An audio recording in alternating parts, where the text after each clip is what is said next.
Իշխանության և պատվի խորհրդանիշ, գույն, որը հասու էր միայն ընտրյալներին։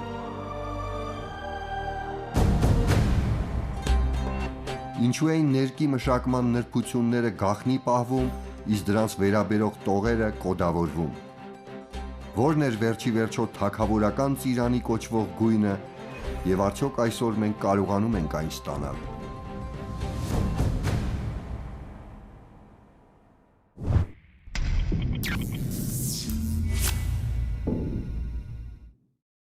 Ներկանյութի կիրառությունը չափազանց լայն է։ Այն ընդգրկում է տեքստիլ, շինարարական և տեխնոլոգիական արդյունաբերությունները, կերպարվեստը, նորաձևությունը, կոսմետոլոգիան և նույնիսկ սննդամթերքի արդյունաբերությունը։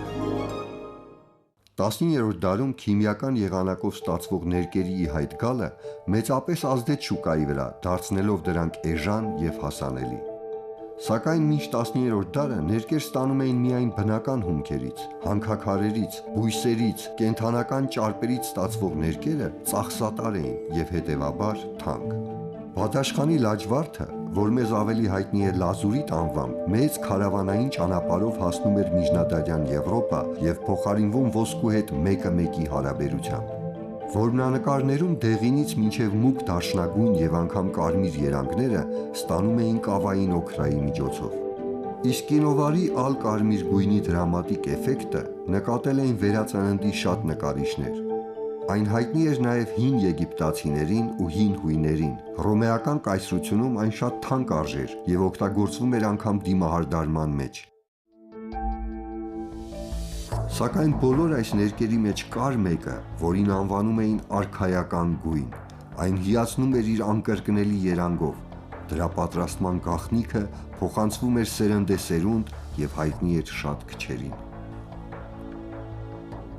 Հասարակ միջատ, որից ստացված գույնն անկրկնելի էր, որից պատրաստվում էին գերազանց դեղամիջոցներ և որը հանդիսանում էր պատվի ու ազնվազարդության խորհրդանիշ։ Այն ավելին էր, քան պարզապես ներկանյութ։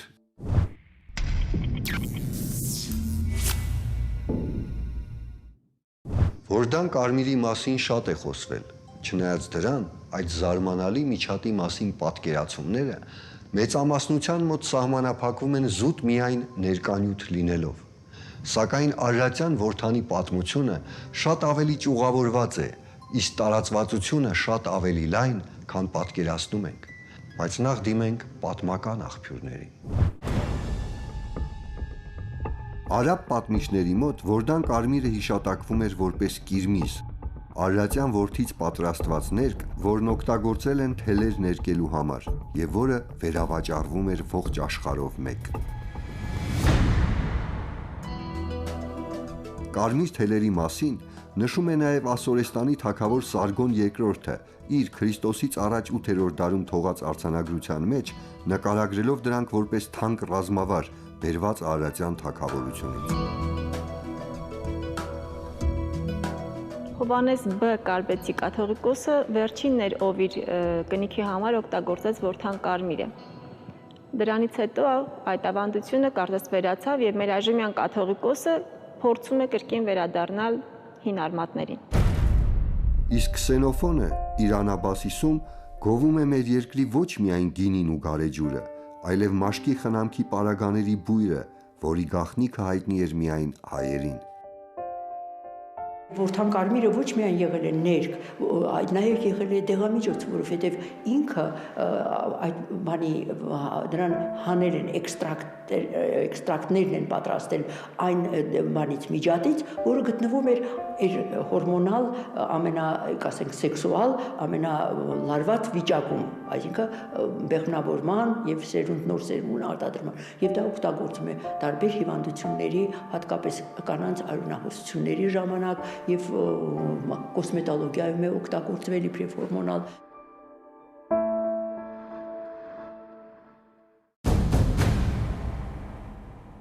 Սակայն որդան կարմիրը պատված է գաղտնիքով։ Գաղտնիքը ներկի ստացման եղանակն է եւ ըստ պատմական աղբյուրների Այդ գաղտնիքի վերջին կրողը Սահակ Ծաղկարար եպիսկոպոսն էր։ Նա բազմաթիվ փորձեր է կատարել Վորդան Կարմիրից ներք ստանալու համար եւ այդ փորձերի մասին գրել իր իսկ հեղինակած բազմավեպ գրքում։ Բազմավեպը պահվում է այստեղ, Մատենադարանում։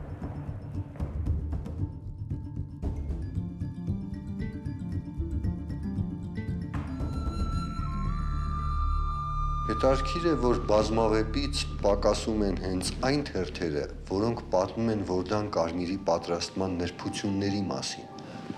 Դա վկայում է, որ այդ գաղտնիքը Վորդան Կարմիրի պատրաստման դարեր շարունակ աչքի լույսի պես պահել են։ Ես համոզված եմ, որ հենց դրա համար են պոկել այս թերթերը, որ այդ գաղտնիքը պահպանվի։ Սակայն բարեբախտաբար ձեռագրերի ուսումնասիրության արդյունքում պարզվում է, որ Սահակ եպիսկոպոսը միակ հեղինակը չէ, ով գրի է առել Վորդան ներկի պատրաստման նրբությունների մասին։ Մատենադարանում գտնվեցին այլ ձեռագրեր, որոնք նույնպես խոսում են Արարատյան որդի մասին։ Մենք պատրաստում ենք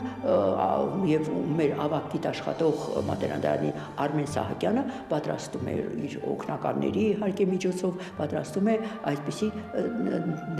դեղամիջոցներ, որոնք օգտագործում են իբրև բալասաններ, իբրև թեյեր, իբրև լոսյոններ, կոսմետոլոգիական հատկապես ուղղվածություն ունեն։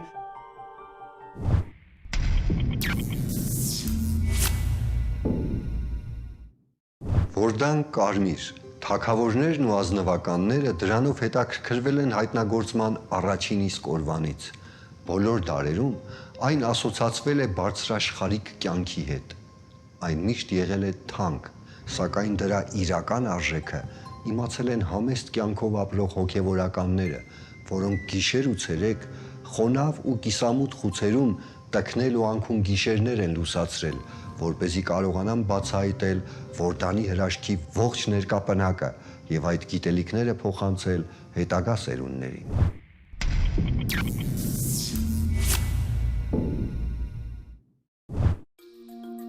19-րդ դարի սկզբներին Երևանի նահանգը Ռուսաստանին միացվելուց հետո ռուսները հետաքրքրություն են ցուցաբերում Վորդան Կարմիրի հանդեպ։ Հայկական մարզի պետին հանձնարարվում է հայոց կաթողիկոսից Սահակ եպիսկոպոսի համար թույլտվություն ստանալ, որպեսզի վերջինս կազմակերպի որդերի հավաքման եւ ներք ստանալու գործընթացը։ Սահակ Ծաղկարարը նույն բազմավեպում, որը մենք տեսանք Մատենադարանի պահոցում, գրում է, որ ռուսական կառավարությունը նրան արժանացրել է ամետիստյա մատանու եւ նշանակել ամսական 200 ռուբլի ցմահ թոշակ։ Սակայն հասկանալի է, որ այդ պարգևին նա արժանացել է ոչ թե Վորդան Կարմիրի հավաքը կազմակերպելու, այլ այն վարպետության համար, որով նա կարողացել է միջատից դուրս բերել հարկավոր ներկը։ Բայց ռուսներին հետաքրքրում էին Վորդանի ոչ միայն գունային հատկանիշները, ցարական կառավարությունն ուներ հավաստի տեղեկություններ, որ այդ փոքրիկ միջատից կարելի է ստանալ զարմանալի պարագաներ, որոնք յուրահատուկ էին իրենց տեսակի մեջ եւ նմանօրինակը չունեին ողջ աշխարհում։ Այդ իսկ պատճառով 1830 թվականին Հայաստան է գալիս գիտնական քիմիկոս տեխնոլոգ Իոսիֆ Համելը, որը մինչ այդ համագործակցել էր խոշոր հայտնագործություններ կատարած գիտնականների հետ։ 1820-ականներին նա զբաղված էր նոր տեսակի բարոմետրի ուսումնասիրությամբ։ 1839-ին Անգլիայից Ռուսաստան է ուղարկել դեռ նոր ստեղծվող լուսանկարչական խցիկների օրինակներ եւ լուսանկար ստանալու պատմությունը։ 1853-ին մեկնում է Միացյալ Նահանգներ, որպեսզի ծանոթանա գիտության վիճակի եւ հատկապես հեռագրական հաղորդակցության համակարգերի հետ։ Այս ցանկը կարելի է դեռ երկար շարունակել, ներառյալ նրա այցը Հայաստան Վորդան Կարմիրի ֆենոմենը ուսումնասիրելու նպատակով։ Ռուսերեն եւ գերմաներեն լեզուներով հրատարակված նրա մեծածավալ աշխատությունը դարձավ Հայաստանում կատարած Համելի ուսումնասիրությունների արդյունքը, ինչի հետևանքով Վորդան Կարմիրի միջազգային անվանումը ճանաչված է հենց նրա անունով՝ Պորֆիրոֆորը Համելի։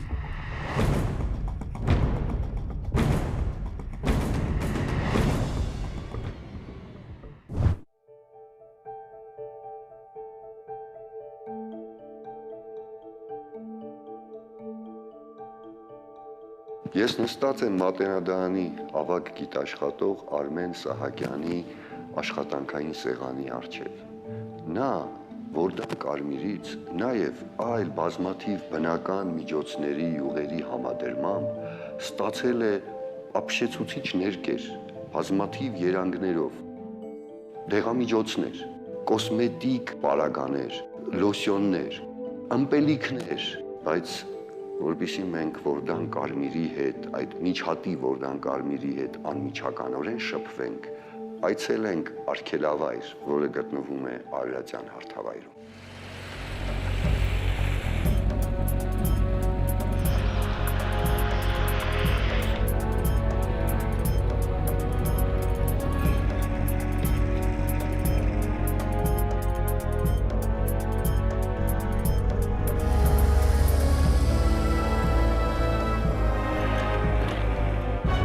Որդան Կարմիր արգելավայր գտնվում է Հայաստանի Հանրապետության Արմավիրի մարզում, Արմավիր, Արազապ և Ալաշկերտ գյուղերի միջև։ Ընդհանուր տարածքը կազմում է 200 հեկտար։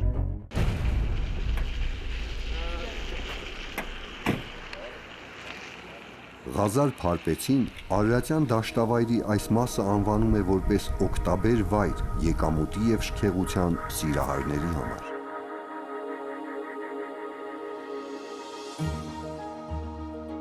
Միջատը գետնի տակից դուրս է գալիս միայն սեպտեմբեր ամսին, այն էլ 2 շաբաթվա ընթացքում։ Գիտականորեն նա էնդեմիկ է Արարատյան հարթավայրի եւ ուրիշտեղ պարզապես չկա, չի ապրում։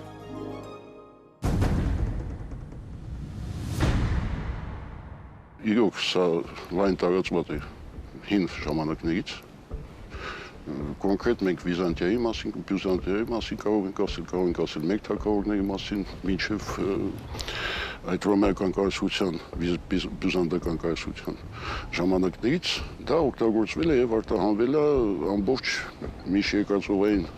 ռեգիոնում եւ նույնիսկ Եվրոպա դեպի հյուսիս։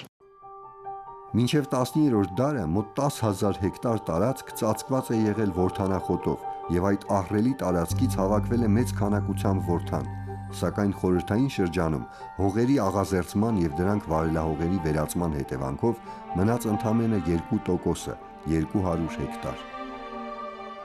Այնտեղ որտեղ որ չկա այդ աղուտը, չկա այդ բույսը, չկա այս ջերմությունների բոլոր պայմանները, որդանը պարզապես չի ապրում։ Հիմա մենք չգիտենք ինչ է մնացել, մենք գիտենք միայն ստույգ գիտենք, որ ստեղ կա եւ այն մյուս արգելավայրում։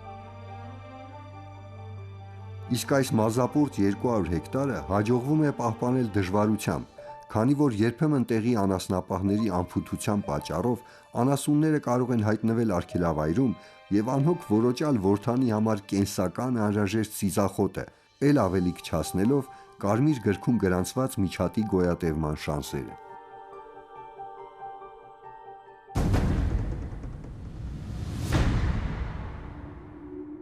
Ռաֆին նկարագրում է Սամվելի մեջ, եթե հիշում եք, որ մի օր տեսան Արարատյան դաշտավայրը ամբողջ ձյուն էր եկել եւ ամբողջ կարմրել է, շուտ վաղ ձյուն էր եկել, այդ են շրջաններ սեպտեմբերի վերջերը, հոկտեմբերի սկիզբը եւ ասում է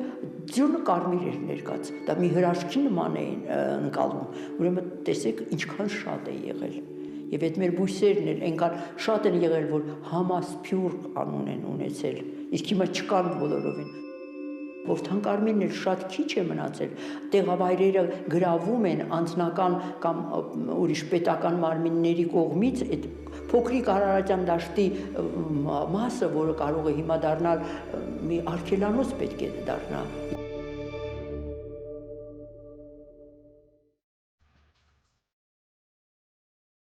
Հիմա հենց այն ժամանակահատվածն է,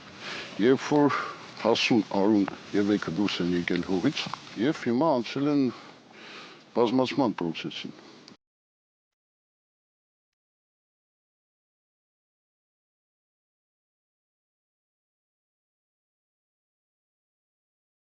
Արուն եւ Էգը խիստ տարբերվում են։ Արուն ավելի շարժուն է, թևեր ունի եւ նույնիսկ մի քիչ թռնում է։ Իսկ իրան հեռու թռնել պետք չի, քանի որ էգերը ման են գալիս, անկտնում է էգերին, դեղնավորում է մի քանի էգ եւ հետո անմիջապես սատվում է։ Ինչ վերաբերում է էգին, էգը մտնում է հողի մեջ, այնտեղ ձևավորում է այսպես կոչված կոկոնը, որի մեջ ձվադրում է ինչքան հիշում եմ մինչև 1000 հատ եւ սատկում է ևս։ Այսպեսով այդ հասունները իրենց ֆունկցիան կատարել են եւ դրանով վերջացնում են իրենք կյանքի ցիկլը։ Գարնանը դուրս են գալիս փոքր թրթուրներ, որոնք ծրվելու նպատակով եւ կերաբույսերը գտնելու նպատակով դուրս են գալիս հողի երես եւ ծրվում են տարածքով, գտնելով իրենց բույսը, որը կարող է լինի երեգինը, բայց հիմնականում որդանախոտը, որ դուք տեսնում եք այստեղ, կպնում է դրան եւ սկսում է ծծել նրա հյութը։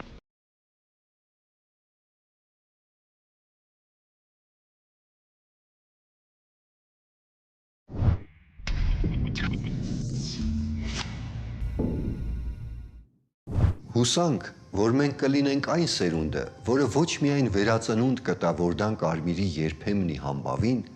այլև Արարատյան հրաշքի դարավոր ավանդույթը կփոխանցի ապագա սերունդներին այնպես, ինչպես արել են դա մեզ նախորդած գիտնականները, հոգևորականները ու այլ նվիրյալներ։ Եվ բարեպախտաբար կարելի է վստահությամբ ասել, որ այս հարցում մենք առաջընթաց ունենք։ Այստեղ նորից իր անփոխարինելի դերն ունի Մաշտոցի անվան հին ձեռագրերի գիտահետազոտական ինստիտուտը,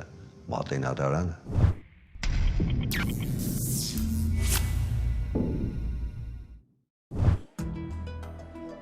Միջնադարյան ձեռագրերի ուսումնասիրմամբ եւ վերծանմամբ շուրջ 20 տարի է զբաղվում է Մատենադարանի ավագ գիտաշխատող բժիշկ բուսաբույժ Արմեն Սարգսակ Սահակյանը։ Թթվային միջավայրում մինչև նարնջագույն, հիմնային միջավայրում մինչև մանուշակագույն տալիս է։ Ունենք եթե էքստրակտի մեջ խառնում ես լիմոնի յուտ, արդեն գնում է դեպի նարնջագույն։ Իսկ ասենք կարտոֆիլի յուտ կամ շիբ, արդեն կապուտում է։ Պարզվում է, որ Որդանից ստացվում են մի քանի երանգներ, այդ թվում նաև մեզ բոլորիս քաջ հայտնի արքայական ծիրանին։ Լատիներեն պուրպուրա, այսինքն այդ կարմիրի եւ մանուշակագույնի եզրին գտնվող բանն է։ Մեզ մոտ դա ծիրանի է։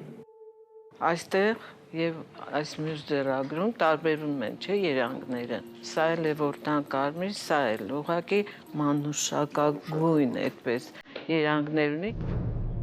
Արքայական ծիրանի գույնը չի կարելի շփոթել դեղին գույնի հետ։ Այդ երանգը ստացվում է Որդանի տարբեր մշակումների արդյունքում։ Տարբերակներից մեկը փորձեցինք հենց տեղում, Որդանի ալ կարմիր գույնին խառնեցինք ձվի կճեպի փոշի։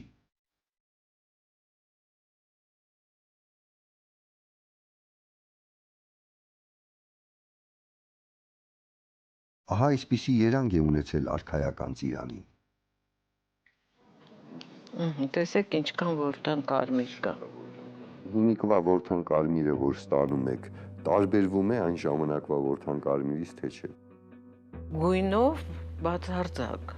լրիվ նույն Որդան Կարմիրն է, ես կասեի եւ որակով էլ, որտեղ մենք փաստորեն մենք օգտվելով մեր Մատենադարանի ձեռագրերի բաղադրատոմսերից, բոլոր այդ ներկերը, որոնք պատրաստվում են միջնադարում, նույն բաղադրատոմսերով պատրաստվում են։ Այսինքն մենք որ ասում ենք Որդան Կարմիրի բաղադրությունը կորցրել ենք պատրաստման ձևը, Ոչ, մենք բազմաթիվ բաղադրատոմսեր ունենք մեր ձեռագրերում։ Մեր ձեռագրերը անսպառ աղբյուր են գիտելիքի եւ հետազոտվում են, ճիշտ է, բայց ելի շատ կա հետազոտելու բան։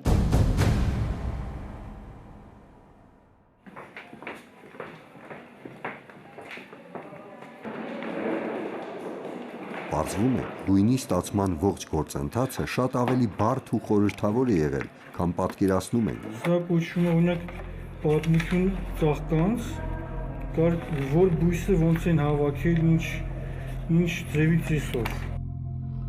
Ներկի, ինչպես նաև դեղամիջոցների պատրաստման գործընթացը, սկսած բույսերի հավաքից մինչ եփելը, մի ամբողջական ծես է եղել, որն առաջնորդվել է տարբեր աղոթքներով։ Որտեղ էստեղ Աստվածարիչյանն արարածած, որ Ինչ այդ մարդը ստեղծեցիր, խափվեց, ոցից եւ այլն, նա ինչ ամբողջ մի հատ ծես է գնում, ու հետո տվեցի Ժշկելու ժամանակ։ չէ, կոնկրետ բույս հավաքելու։ Բույս հավաքելու։ Այսինքն բույս հավաքելուց աղոթք են ասել հավաքել։ Աղոտ ծես։ Օրինակ, ղրմըզ, այսինքն որտանաներ կեփելու համար գրված է. նյութերն ավելացնելու եւ խառնելու արանքում 2 անգամ հայր մեր աղոթքն ասա։ Ըստ պարոն Սահակյանի, սա անհրաժեշտ էր, քանի որ երանգը ճշգրիտ ստացվում էր հենց այդ, այսինքն 2 անգամ հայր մերն աղոթելու ժամանակային դադարը պահպանելիս։ Ընդհանրապես ժամանակի առումով 2 հայր մեր մտքում տասը այդքան ժամանակ եփի։ Եվ օրենք հայր մերը եթե ասում ես, քանի րոպե, 2 րոպե պետք է եփի, ավել պակաս։ Բացի այս, դեղամիջոցներին, ներկանյութերին, կոսմետիկ պարագաներին, սննդային հավելումներին, խմիչքներին եւ օծանելիքներին վերաբերող ձեռագրային տողերը ծածկագրվել են։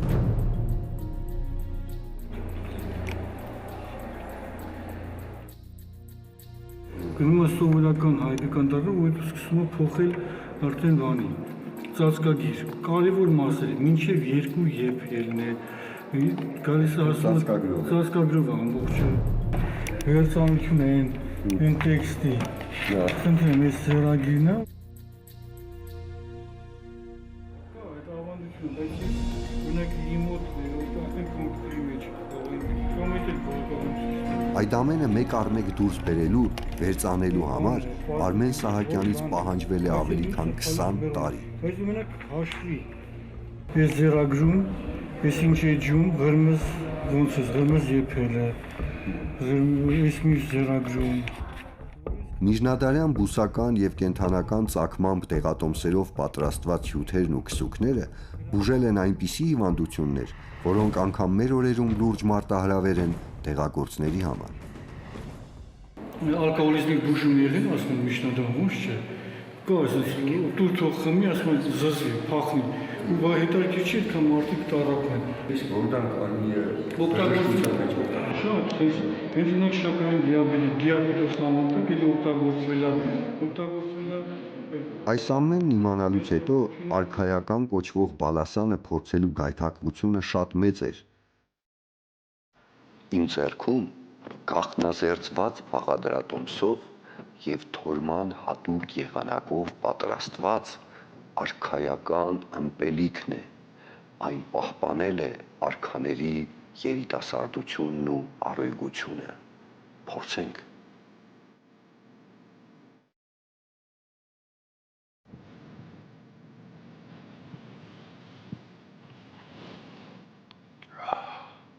Արքայական է։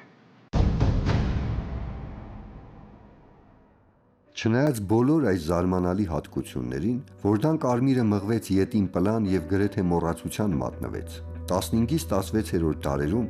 մարդիկ տեղեկացան մեքսիկական Որդանի մասին, որը մեկ տարում 5 անգամ էր սերունդ տալիս։ Ճարպն ավելի քիչ էր, սակայն մի շատ կարևոր հարցում զիջում էր հայկականին՝ կայունությամբ։ Իսկ մեքսիկական Որդանի հայտնագործմանը հաջորդեց 19-րդ դարում համատարած կիրառության մեջ մտած էժանագին անիլային ներկերի հայտնագործումը, ինչի արդյունքում գրեթե մոռացության մատնվեց Որդանի երբեմնի փառքը։ Որդան Կարմիրի ամբողջական ուսումնասիրությունն է միայն հնարավորություն տալիս հասկանալու, թե ինչու էր այն համարվում ժամանակակից լեզվով ասած հայկական բրենդ կամ խորհրդանիշ։ Պատահական չէ, որ այն բոլոր ժամանակներում հետաքրքրել է թագավորներին ու բարձրաշխարհիկ մարդկանց։ Հասկանալի է դառնում բառից բուն իմաստով դրա ոսկու գինը, մարդկանց զարմանքն ու հիացմունքը ծիրանի գույնը տեսնելիս, դրա կիրառությունը բոլոր ձեռագրերում, դրա առկայությունը վանքերի ու եկեղեցիների կիսական պատերին, դրա գաղտնագրման պատճառները եւ այն եռանդի աղբյուրը, որ հնում եւ ներկայում ներդրել են մարդիկ գիրմիզն ուսումնասիրելիս։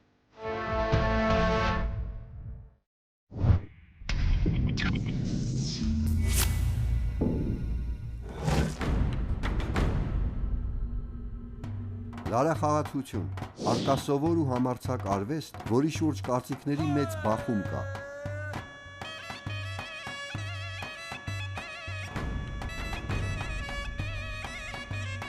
Բարու եւ չարի, երկնքի եւ երկրի միաձուլման, Մոգականի եւ վարպետության համադրություն է սա, թե հակասություններով լի առեղծված։